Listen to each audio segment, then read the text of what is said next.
눈밑이 이렇게 튀어나와 있으면 언제 봐도 그냥 피곤해 보여요. 정말 듣기 싫은 소리가 나 지금 정말 괜찮고 기분 좋은데? 너 피곤해? 너 우울해? 이제 이런 소리 들으면 자괴감까지 들죠. 오늘은 눈밑 툭툭툭 튀어나온 거 있죠? 눈밑 지방에 대해서 얘기해 보려고 합니다. 안녕하세요. 러브시 고민상담소의 이민아 성형외과 전문의입니다. 다크서클이라고도 하고 이제 눈밑 지방 알고 이제 이렇게 얘기하시는 분도 있는데, 눈밑 지방이 생기는 이유는 뭐냐? 사실 이 사진이 눈밑 지방이 생겨 있는 상태예요. 교과서 사진을 사실 들고 나온 건데요. 눈을 이렇게 잘라서 단면을 본 거거든요. 노란색으로 보이시는 얘네들이 다 지방이에요. 근데 눈밑 지방은 이 부분이 불룩 튀어나오는 거거든요. 왜 그렇게 튀어나오느냐? 여기가 이제 경막이에요. 경막에 의해서 이 지방이 갇혀 있는데, 워낙에는 이렇게 튀어나와 있지 않고요. 이렇게 탄탄하게 유지가 되고 있거든요. 근데 이게 뭐 유전적으로 좀 약하신 분들이겠죠. 유전적으로 약하다든지 아니면 나이가 들어서 조금 느슨해지면 이렇게 볼록하게 튀어나오게 되고, 그게 피부에서 이렇게 보이는 거거든요. 자, 이거를 해결하기 위한 방법은 크게 비수술적인 방법, 이제 수술적인 방법 두 개가 나뉘는데, 비수술적인 방법은 피부가 여기가 이렇게 꺼졌잖아요. 여기를 아래 부분에 살짝 채워서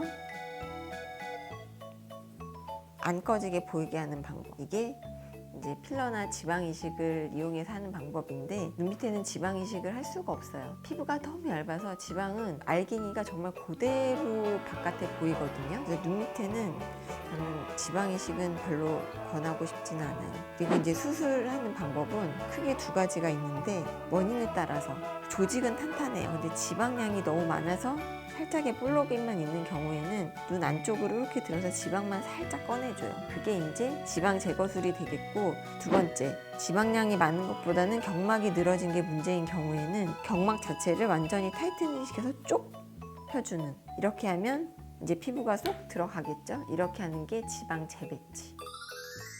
성형수술을 하면 좀 많이 숨기고 싶고 안 했다고 이제 얘기하고 싶고 많이 가리시잖아요. 전현무 씨랑 박명수 씨는 커밍아웃? 나 했어? 하시는 그 프로를 봤었거든요. 근데 눈밑 지방은 좀 재미있는 게 연예인분들도 했어? 하고 심지어 부어있는 상태로 나오시더라고요. 전현무 씨가 하는 방송을 사실 봤어요. 자, 이 사진은 또 좀 비교를 굉장히 잘 해놓으셨더라고요. 그래서 갖고 왔는데, 시술 전후를 보시면 눈밑에 완전 퀭하죠. 그리고 위에 지방은 튀어나와 있고, 물론 표정 차이도 있는데 이 표정을 보다가 눈밑 지방 없고 앞볼에 살짝 이렇게 앞볼 이렇게까지 나와 있고, 둘이 나이 차이가 한 정말 못나도 한 10살, 15살은 나 보이지 않아요. 이거는 30, 40대, 이거는 20대. 자, 그다음엔 박명수 씨를 볼게요. 박명수 씨가 실제로 본인이 올리신 사진입니다. 괜찮겠죠? 박명수 씨 좋아해요. 안경을 껴서 좀 가리긴 했는데 푹 패여 있죠. 그리고 이쪽은 더 심해요. 이게 완전 지방 덩어리거든요. 이렇게. 이게 무슨 문제인지 모르겠다 하시는 분은 다음 사진을 보면 확 다르죠.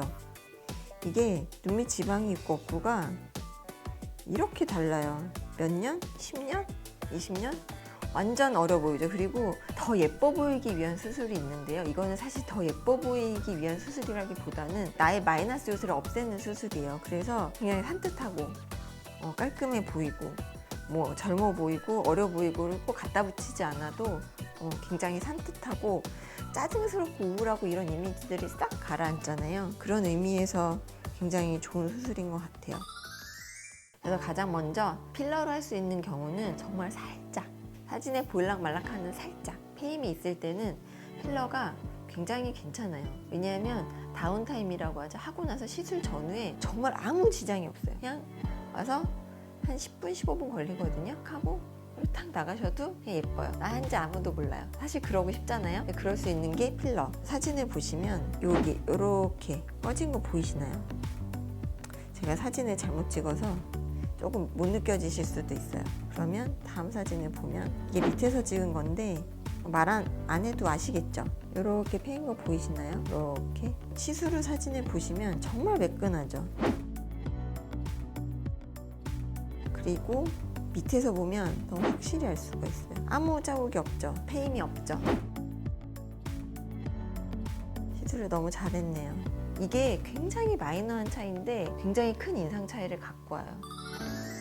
이분은 40대 중반, 가장 많이 하시는 시기이기도 해요. 사실 제가 사진을 좀 잘못 찍은 것 같긴 한데 이분 실제로 보면 굉장히 심하거든요. 그러니까 아까 박명수 씨처럼 여기 지방이 이렇게 튀어나와 있고요. 그리고 굳이 말을 하지 않아도 딱 지쳐 보이죠. 피곤해 보이고. 네, 수술 방법은 이 눈 밑을 이렇게 까 뒤집으면 이제 빨간 데 있잖아요. 그 안쪽으로 절개선이 들어가서 이 안쪽에 아까 보였던 그 경막을 다 트고 여기 있는 지방을 이 아래로 이렇게 다 펴줘요. 그래서 사실 이름이 지방 재배치인 거거든요. 여기 이제 튀어나온 지방을 여기 경막을 뜯어내고 재배치해주고, 경막은 경막끼리 다시 이어주고 해서 다시 재발하지 않도록까지 해주는데, 사실 이분은 딱 보기에도 피부가 살짝 늘어짐이 있잖아요. 70대 할아버지 생각하면 피부까지 확 늘어져 있어서 그런 경우에 피부까지 아예 확 제거를 해야 되는데, 이 경우에는 그렇게 하기까지는 아니지만 또 그냥 재배치만 하기에는 피부에 늘어짐이 살짝 있어요. 그럴 때는 여기에 절개선을 요만큼 넣고 안쪽에 근육을 강화시켜 주고요. 피부를 살짝 절개해서 쫙 펴줘요. 그러면 이렇게 됩니다. 말끔하지 않나요? 수술은 사실 수술하는 서전의 수만큼 수술법이 있다고 하거든요. 같은 수술도 근육 타이트닝을 이렇게 할 수도 있고, 이렇게 할 수도 있고, 이렇게 할 수도 있고, 더 깊이 낼 수도 있고, 당겨낼 수도 있고, 사실 근육층이라는 게 눈 근육이 사실 얇긴 하지만 그래도 같은 근육층에서 여기다 묶을 수도 있고, 여기다 묶을 수도 있고, 여기다 묶을 수도 있고, 그것만큼은 이제 수술법이 있는 거거든요. 수술은 당연히 누가 했냐, 또 숙련도가 얼마나 되느냐에 따라 당연히 결과, 재발률 달라질 수밖에 없고요. 언제나 결론은 숙련된 전문의. 눈밑지방에 대해서 고민하시는 분들은 제가 무슨 사족을 달지 않아도 지금 한마디 한마디가 콕콕 와 닿으실 거예요. 근데 이러셨으면 좋겠어요. 수술하기 싫어. 아니 너무 싫어. 누구한테간 얘기하고 싶어. 그럴 때 오세요. 그때 제가 들어드릴게요. 저희 설명창에 저희 병원 주소, 전화번호 나갈 테니까 필요하시면 보시고요. 좋아요, 댓글, 구독, 알람, 공유 많이 해주세요. 다음에 봬요.